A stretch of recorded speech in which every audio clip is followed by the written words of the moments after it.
Tuesday. He faces 34 charges of falsifying business records in connection with a $130,000 payment to a porn star before the 2016 presidential election. Prosecutors say it was made to keep her quiet about their alleged affair. The former US president denies covering up the payment to Stormy Daniels. Reports in Italy say the Pope used an offensive slur to describe gay men. The comments were allegedly made in a private meeting with Italian bishops. The Vatican hasn't commented. A BBC investigation has found children as young as 5 working in the supply chains of 2 of the world's top perfume brands. The children were picking jasmine in Egypt through the night last summer. It's one of the most valuable ingredients in fragrances. Firms using Egyptian jasmine in their perfumes say they have zero tolerance of child labour throughout their supply chains. The UN's Special Rapporteur on Contemporary Forms of Slavery, Tamoya Obokata, has concerns about the BBC's findings. There is no safety consideration. They are not able to receive education, and their mental and physical well-being are affected as a result of it. All of these are quite clear indicators for the hazardous work which may constitute the worst form of child labour. Now, Chris Fawkes is back with today's weather.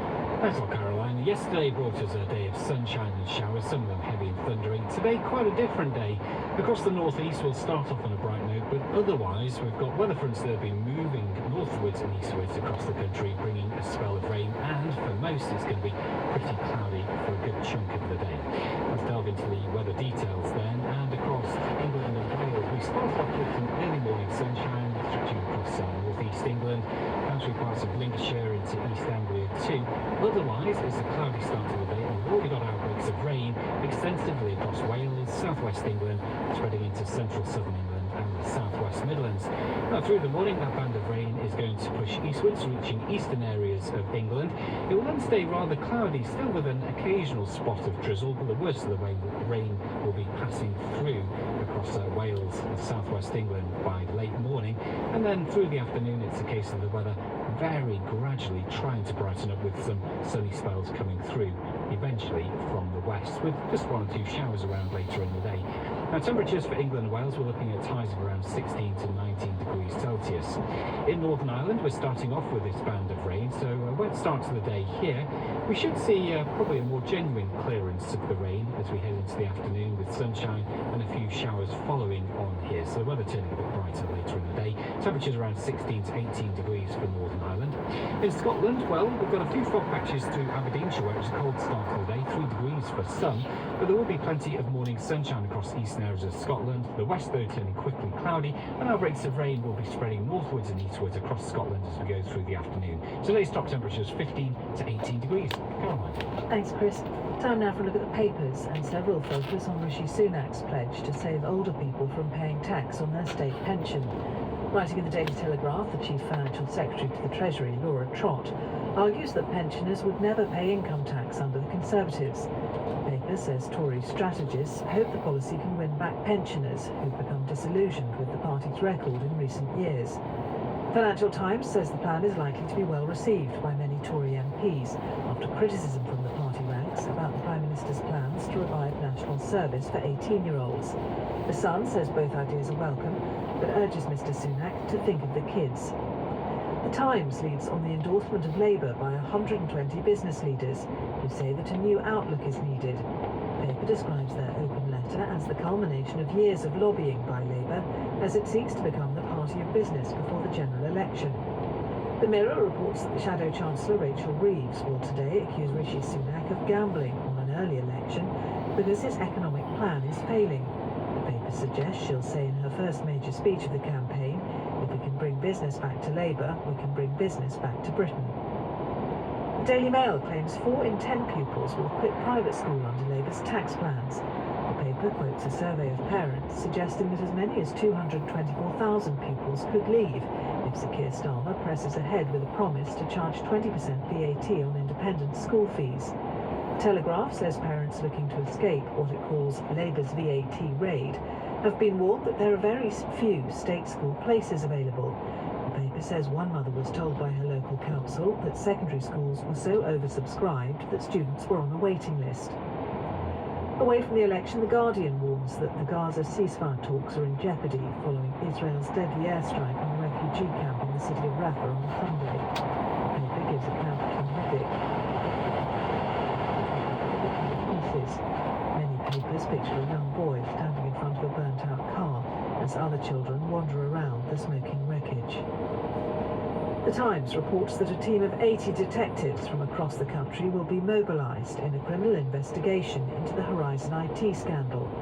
The paper says Metropolitan Police detectives are investigating alleged offences, including perjury and perverting the course of justice by senior leaders at the Post Office and Fujitsu, the company behind the software.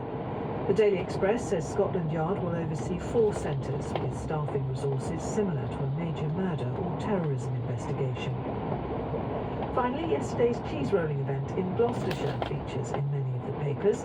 The Daily Star pictures brave competitors tumbling down Cooper's Hill in pursuit of a wheel of double Gloucester. The Guardian says the event has become so popular that the BBC now live streams the races, sometimes having to interject and apologise for the right language. Now, business investors are hoping that an artificial intelligence startup owned by the tech billionaire Elon Musk will challenge companies such as OpenAI and Google. xAI, which is barely a year old, has raised £18.7 billion. The details from Monica Miller. xAI says it has raised £4.6 billion in its latest fundraising round, and that the money will be used to improve its chatbot, Grok, which, according to Elon Musk, answers questions with, quote, a little humor. It will also be used to accelerate the development of new technologies and products. Mr. Musk was an early backer of rival OpenAI, but later criticized the company and has since warned about the potential dangers of the technology. New figures show shoppers have benefited from retailers cutting prices this month in a bid to revive consumer demand. The rate that prices are falling in shops across the country has returned to normal levels, according to the British retail consortium Nielsen IQ Shop Index. Shop prices were up 0.6% in May, the lowest growth since November 2021. Food prices continue to rise, but at a rate of 3.2% in May, down from 3.4% in April. The former England football captain David Beckham has been named the new brand ambassador of AliExpress, an e-commerce site owned by Alibaba. The Chinese giant is now investing aggressively to boost global sales as domestic e-commerce growth wanes. Its international division, which includes AliExpress, is the fastest growing unit, with revenue surging 45% year-on-year over January to March. On the markets, UK and US markets were closed due to bank holidays. On the currency markets, the pound is trading at $1.27.7 against the euro. Sterling is at €1.17.5. That makes a euro worth 85 pence. The Spanish tennis player Rafael Nadal has exited what could be his last French Open after a first-round defeat by the German Alexander Zverev. With the details and the rest of the sport, it's Shabnam Yunus-Jewel. Rafael Nadal says he doesn't know if he's played his last match at the French Open after losing in the first round to fourth seed Alexander Zverev. The 14-time champion, known as the King of Clay, has indicated that this could be his final season on tour. Elsewhere at Roland Garros, Iga Swiatek began her title defence with victory. Defending men's champion Novak Djokovic will be looking to win a 25th Grand Slam title when he begins his campaign against French wildcard Pierre-Hugues Herbert. Britain's Cameron Norrie and Harriet Dart both lost their first-round matches. Katie Boulter and Dan Evans will be hoping to do better when they get underway on Tuesday. In football, Aston Villa manager Unai Emery has signed a new 5-year contract with the club after taking them into next season's Champions League. Manchester United forward Anthony Martial has confirmed on social media that he's leaving the club after 9 seasons. The Frenchman was the most expensive teenager in the world when he was signed for £36 million from Monaco in 2015. England's cricketers will be hoping the weather doesn't tamper their third T20 against Pakistan on Tuesday. It's due to get underway at 6:30 p.m. at Sophia Gardens, live over on 5 Sports Extra. And top directors of rugby have urged the RFU to stick with their policy of not selecting players based overseas. A number of England stars who play in France will be ineligible for the national side next season. But leading figures in the club game say the rule must stay if the Premiership is to catch the top 14 and become the best in the world. Finally, a glance back to some of the stories that were making news on this date in earlier years. In 2022, there were chaotic scenes outside the Champions League final in Paris, as thousands of Liverpool fans were unable to gain entry, delaying the kick-off by more than half an hour. Officials blamed fans who didn't have genuine tickets, but a report later concluded that the event had been badly organised. In 2012, the coalition government abandoned its plan to impose VAT on hot pasties and sausage rolls. The U-turn came after weeks of criticism of what had become known as the pasty tax. In 1588, the Spanish Armada started to set sail from Lisbon in Portugal, heading for the English Channel. It took 3 days for the entire fleet to leave the port. And that's the end of the news briefing. Now, on Radio 4, it's time for Prayer for the Day with Hayden Spencerley. Good morning. I spent the first portion of my life as something of an eternal student. Some people in my family are still waiting for me to get a proper job. One of the beauties of studying a fair amount was that in the summertime I could spend a good portion of my non-studying time watching cricket. This is not something that everyone enjoys, I know, but there's something calm, rhythmic and almost meditational about some aspects of a county championship cricket match that other forms of the game and other sports just can't replicate. It does us good to draw aside and focus on life at a different speed for a while. I find cricket does that for me, even if my working pattern now means I don't actually get to watch much of it.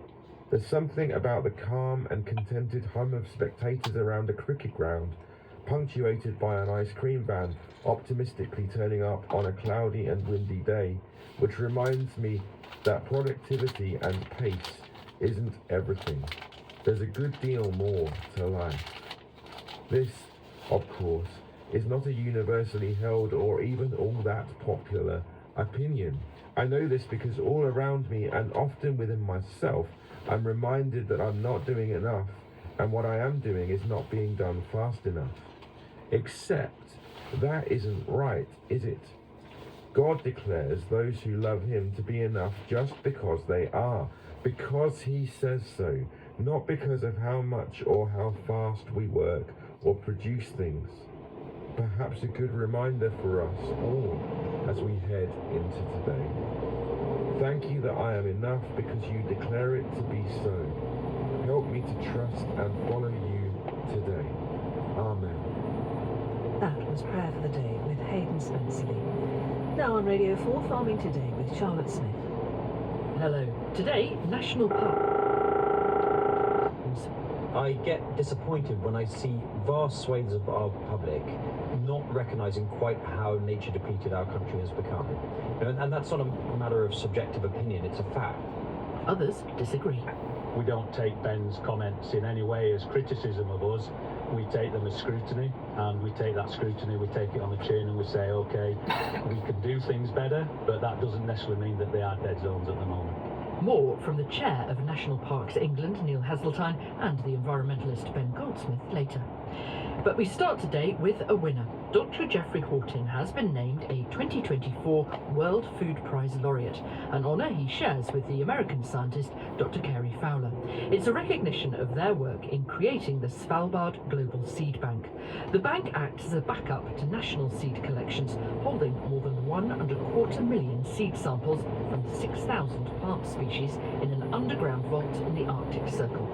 Dr. Hortin also founded the Global Crop Diversity Trust, which helps fund the vault and, in the words of the American Secretary of State Andrew Blinken, has made extraordinary contributions to the fight against hunger and food insecurity. Dr. Hortin told me preserving seeds is vital. The seed bank in Svalbard is really a backup seed bank to all of the something like 1,700 gene banks around the world. Many companies, many countries have national gene banks or company gene banks where they maintain collections of different types of crops, different varieties, different wild species, which they use in their breeding programs or which they're storing for future use. With that number of gene banks around the world, many of them are potentially at risk, and we know already gene bank, for example, in Aleppo in Syria was destroyed in the fighting there. So the idea of the gene bank in Svalbard is to provide really a safe haven where all of these other gene banks can store a duplicate set of their material. So is that the idea, that it's something that is only turned to in times of extremis, or can people actually use bits for research now? Well, the idea of it is it's there as a safety net, and it's the normal gene banks, particularly, for example, ones I've been involved in for the last sort of 40, 50 years, are ones maintained by the Centers of the Consultative Group on International Agricultural Research, CGIAR, which are international research institutes around the world, and about 11 of them have gene banks. And just for example, the International Rice Research Institute, IRRI, in the Philippines, has a collection of something like 150,000 different types of rice. The Wheat and Maize Center in Mexico has got about the same number, 130, 140,000 different types of wheat. So we're talking here some very, very big collections that are, frankly, priceless. And it's absolutely essential that collections of that value and that magnitude are well backed up. How did you get involved with it in the first place? Well, I started my career actually as a plant breeder in Lebanon and in Syria. And in order to start a breeding program, one of the first things we had to do was to assemble a collection of genetic diversity of many different types. So it was extremely important to go out and collect material, which we did back in the mid-1970s. And we mounted all sorts of collecting expeditions through the Middle East, to Afghanistan, through Iraq, through Syria, through Turkey, down to Ethiopia, and across North Africa, and collected many different types that the farmers were growing at the time. I've always thought of seed collecting as a rather gentle pursuit, but actually, in your experience, it really hasn't been, has it? Well, the collecting itself, I mean, one needs to go to some very remote areas. A lot of the most interesting material is found not beside the main roads, but up in the mountains and places that are difficult to reach. And of course, then there's also the question of getting material back. In one particular instance, we had a large collection in Lebanon that we had to move out of the country at the time of the Civil War. What was it like when you heard you got this prize? Unbelievable. I mean, I guess the first reaction is, wow, but why me? Because, of course, what we're talking about here in this huge system that I've just described are many, many people who are involved in one way or another in conserving this material. And in many ways, these are the real heroes. My award in this case is really, I see as just an example of someone who's committed to a cause that is actually one that very many scientists around the world are involved in. Dr. Geoffrey Horton. Now, Britain's dead zone national parks are a disgrace. So says the environmentalist Ben Goldsmith, who doesn't mince his words. He's also said that sheep are the main obstacle standing in the way of meaningful nature recovery in the parks. Well, this week we're going to look at national parks. So Kaz Graham started by asking Mr. Goldsmith what's so wrong with them. I get disappointed when I see vast swathes of our public not recognising quite how nature depleted our country has become. And that's not a matter of subjective opinion, it's a fact. We've seen catastrophic declines really across the board, and studies have shown that there's more wildlife often outside the national parks than within our national parks. So these are supposed to be centres of wildlife recovery, and yet they're not. You tweeted last week that the Lake District National Park Authority works to ensure that virtually every square inch of the precious landscape under its care is perpetually mown to smithereens by a vast army of sheep. I mean, do you think that's very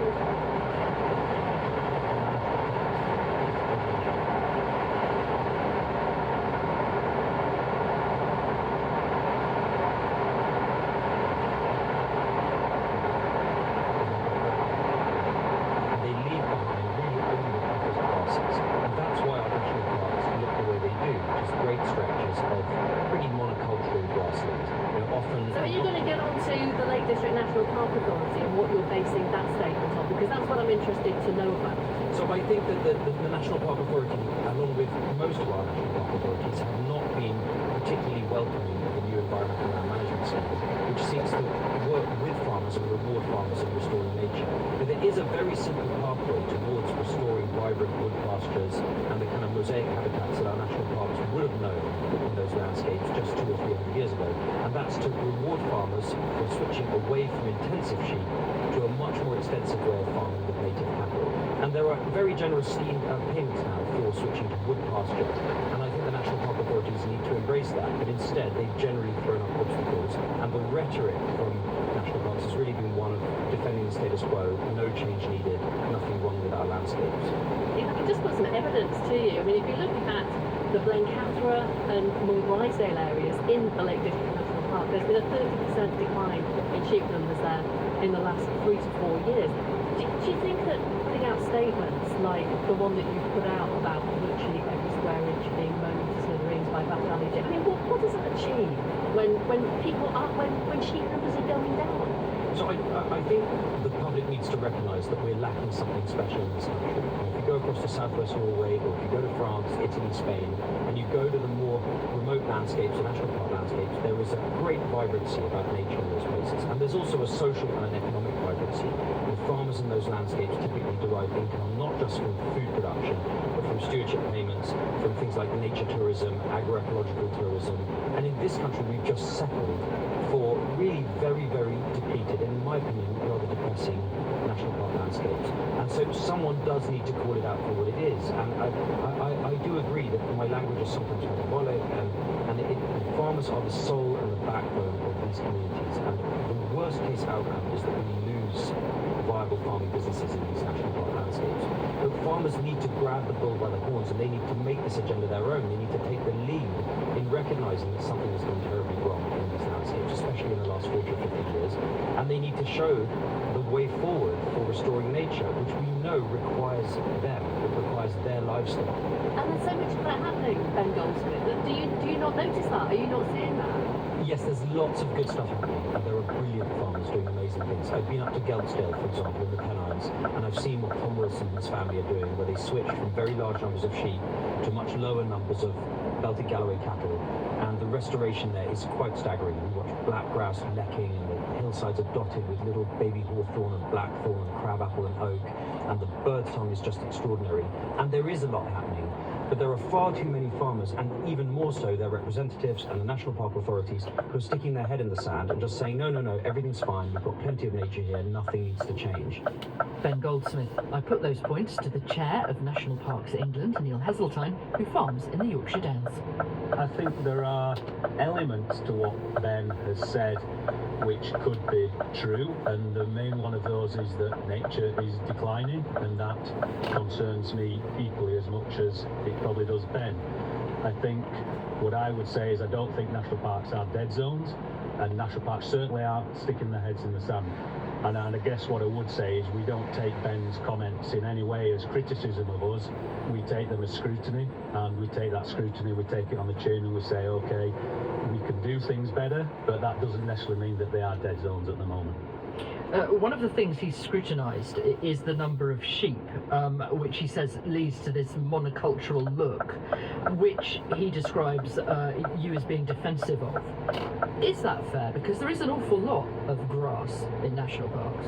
What is really, really fundamental to understand in this whole argument is that, and he's suggested that in Norway it's slightly different, and what is fundamentally different to national parks in this country is that they are living, breathing communities that live and work within them, and that the vast majority of land within them is privately owned. So national parks don't own the land. So what is absolutely critical to us, and we do it all the time, is to work with those communities, particularly the farming communities, to try and work for nature alongside the farming businesses.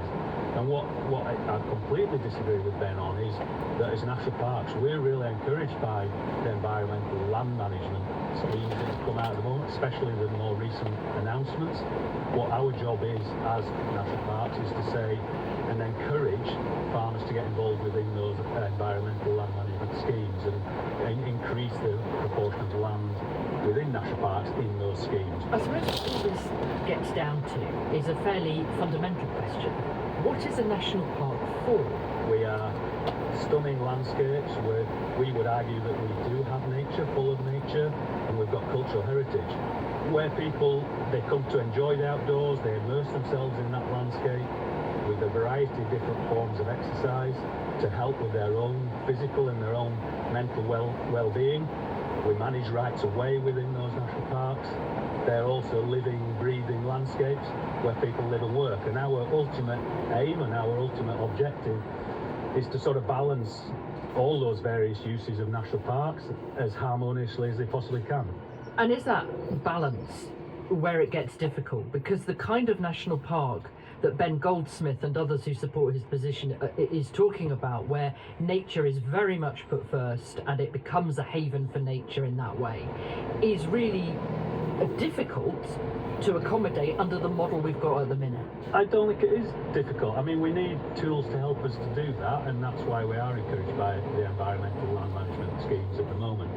But that's just the challenge that we're up for. We're really up for reversing the decline in nature. We're really conscious, and we have to have a responsibility towards climate change alongside that.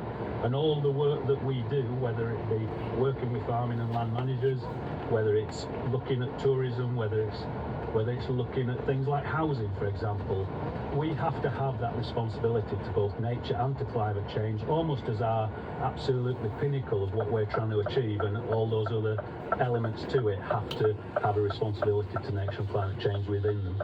I just want to touch on budgets, because over the past few years we've talked a lot about the pressures on budgets, in particular national parks. We're in the run-up to an election. Are you concerned, and actually asking all the parties who are standing how they see the future? Yeah, I mean, it's an absolute critical stage of where we're at.